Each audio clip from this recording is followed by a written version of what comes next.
Hi, my name's Jack Hodgins. Welcome back to my channel. We're going to actually look at this bad boy here. It's a PowerEdge server. It's a 220 and it's just been taken offline.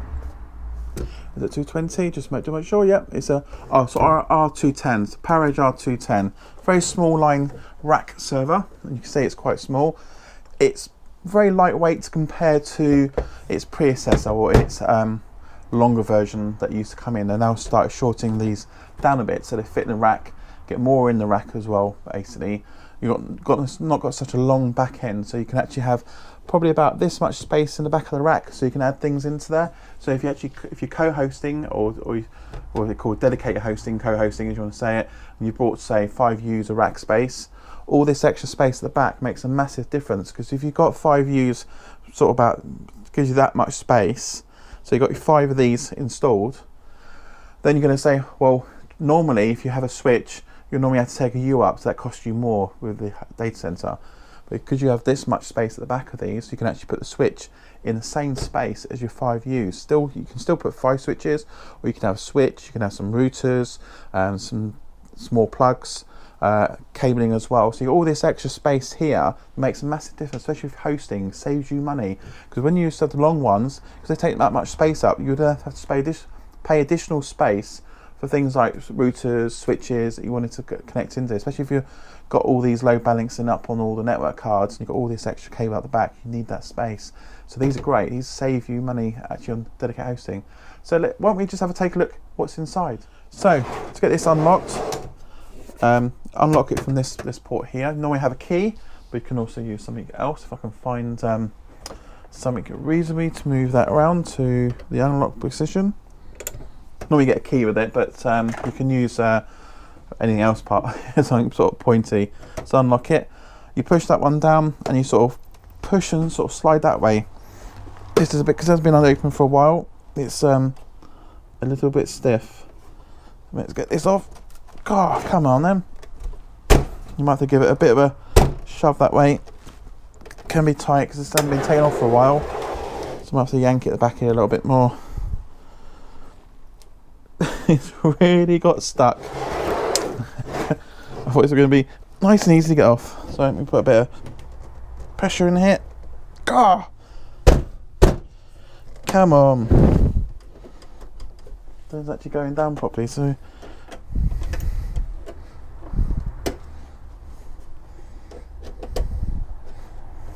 No, it's definitely locked.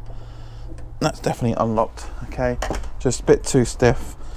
Need to really push it. Might need get some pliers for this time. Pry it off. Let me find so I can move it off with. Push down there. I'll give it a bit of a. There we go. Stuff sorted. So normally it's they slide off nice and easy. Normally, because this one's about 3 years old, it's time it needs upgrading. So on the back of these. On the lids, they always give you a diagram exactly what's in the server. So here shows you how to take your front fascia plate off with the locks. You've got memory information.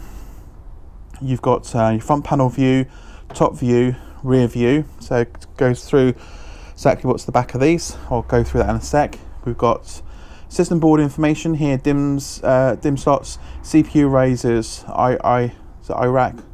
Or iDRAC, security, battery, password, USB, SATA, it's all on here anyway, and you've got jumper settings and stuff.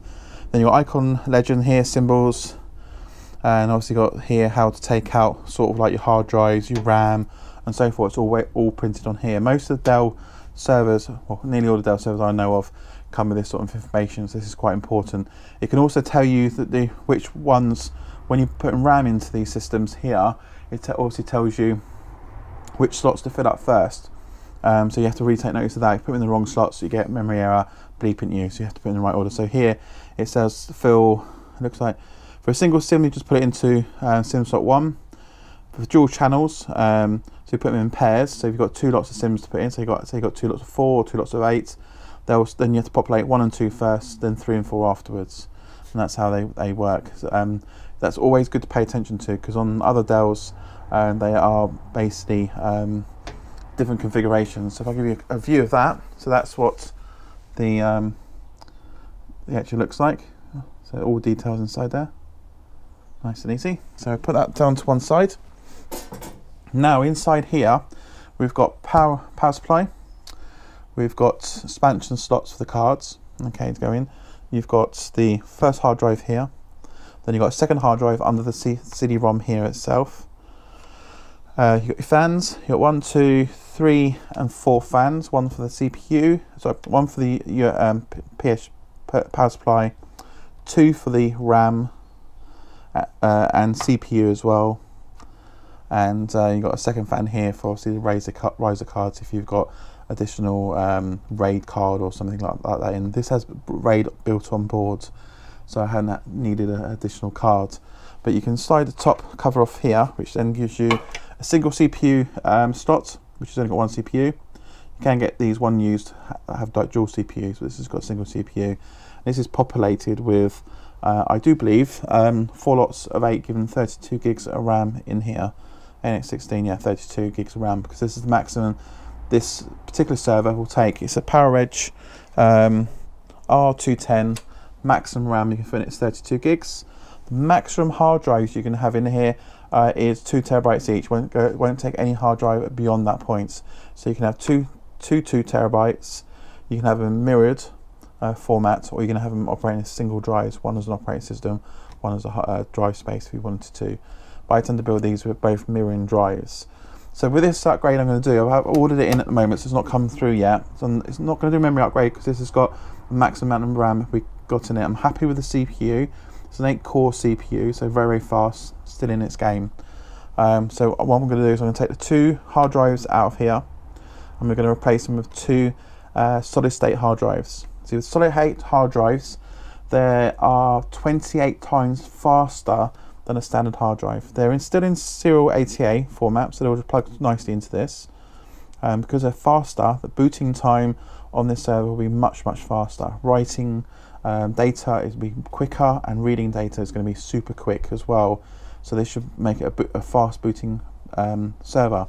And also we're going to do on a second video of this one, we're going to actually do what we call patch up. We're going to do a patch install. So we're going to run the Dell's pack you can download off the Dell's website. And what it will do is it will firmware any hardware in here that needs firmwaring. So you've got the controller board here, which is to do with the RAIDs, mirroring. So it needs firmware updates, it'll apply it. RAM, network cards, anything in here, it'll see if it needs a firmware and it's got later on, it'll apply it, even down to the BIOS as well. It'll update the BIOS. Then we know we're currently on the latest firmware for all the hardware. And then when we install the operating system, it will then get all the latest drivers installed as we go through. So we're going to build this as a terminal server box, so it will host multiple users on the server. Hence why we're going to put into solid-state hard drives, because we've got super fast RAM, super fast cores. So this is an 8-core processor. I think it's about 2.5 gigahertz, so it's quite a powerful box. We can probably get another 2 years out of this at least. And putting 2 solid-state hard drives in it should make it super fast and super quick. This come offline with a fault, and I think the fault is a software fault, or it could be a hard drive related fault, nothing else. I'm hoping when I put a solid-state hard drive, reinstall the software and the operating system from scratch. So we're not going to copy any data off of this. We're just going to literally build the new operating system, which is going to be Windows 2008 server on here. And we're going to bench test it for a while to see if it crashes or reboots, because that's the main common problem it's been doing recently. If it doesn't reboot, then we know it's a hardware or a software issue.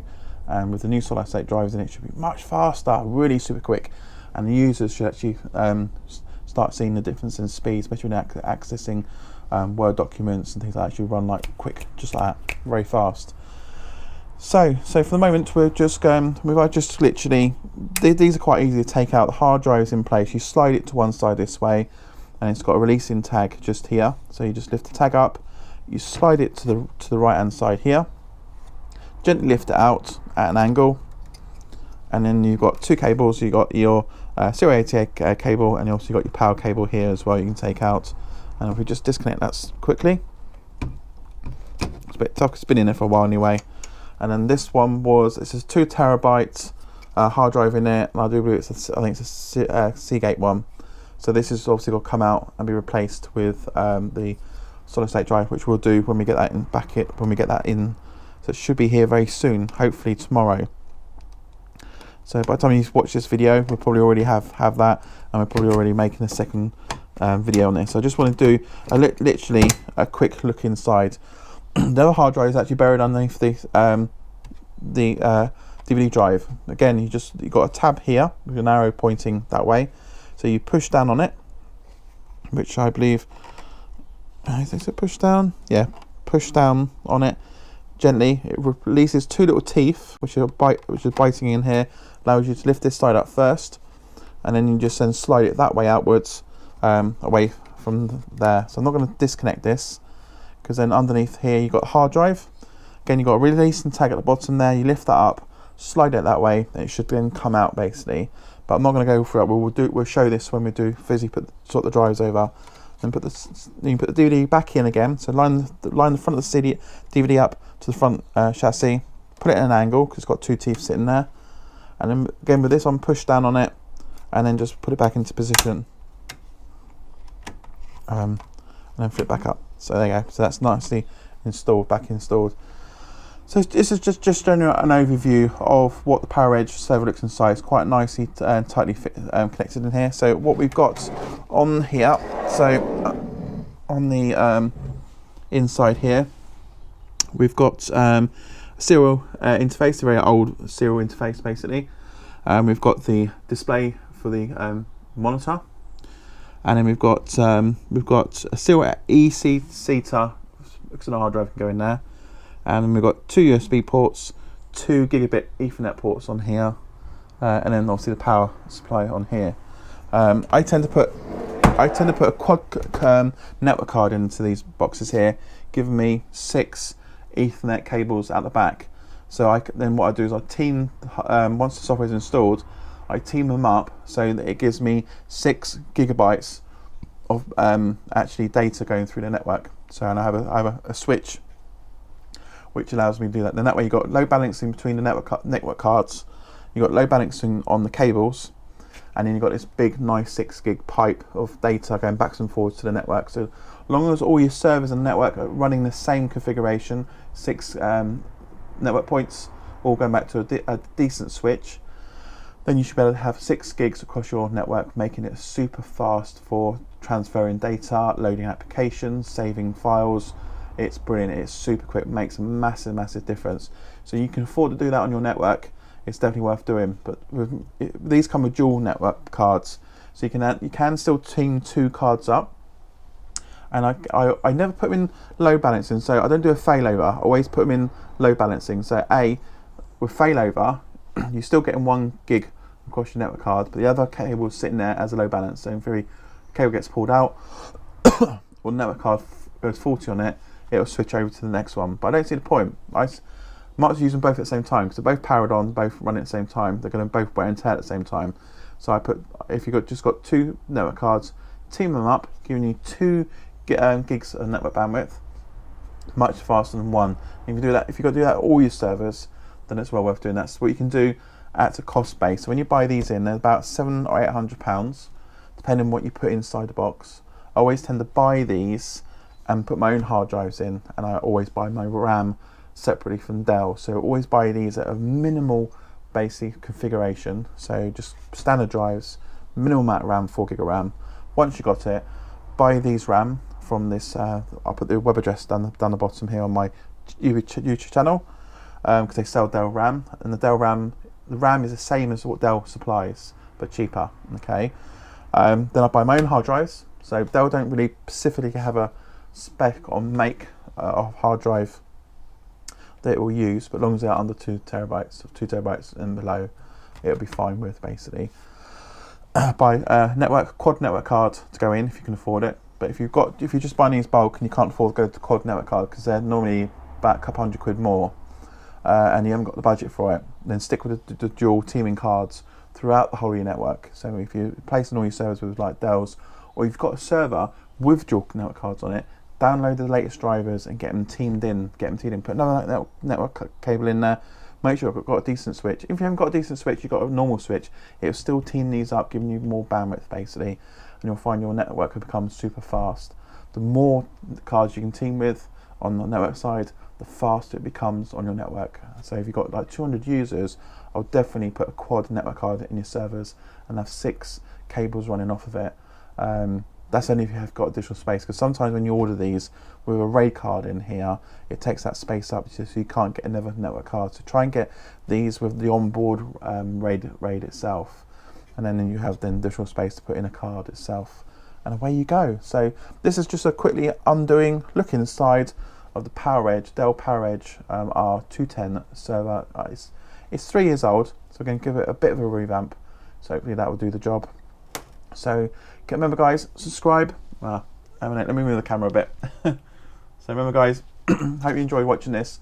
Remember to subscribe, like my channel, and if you've got any questions, comment below, and I'll go over this again. If you've got questions on this at all, please do comment below, and I'll answer all the questions as and they come up basically. And follow this through, because we're going to go through the whole install. So we're going to do the hard drives, we're going to do a video on installing the software, patching, downloading the updates, and running some bench tests and stuff, and showing how to team the cards up and doing basic updates and stuff, and how to use TeamViewer for remote controlling your server. That makes a massive difference. It's a freebie to use, or you can pay a £500 and then you can run it unlimited amount of servers you manage on there, and it's for lifetime, so you don't pay any more. The only time you pay additional more is when you upgrade the software to a big next version. But TeamViewer is a great piece of software if you're in networking and you're managing a lot of servers and a lot of desktops. TeamViewer is a way to go. It's I think it's £525 including the VAT, but it's for life, so you don't need to pay that again. So next year, the year after. But when they do a significant update change, then there's normally an upgrade fee, half that, or sometimes even less than that you pay, and you go to the next level. But apart from that, it's unlimited servers, unlimited amount of desktops you connect to it. You can only use the management software on one PC, but you can log in and out of it, and they give you one connection to the web. So if you're at home and you ain't got it installed, just log on to TeamViewer.com, log into your account, and you can still manage servers remotely from there. It's a brilliant bit of kit to have, so definitely have. So hope you enjoyed this video. So remember guys, subscribe, like my videos, comment below, and I'll see you on the next one, and behave yourselves.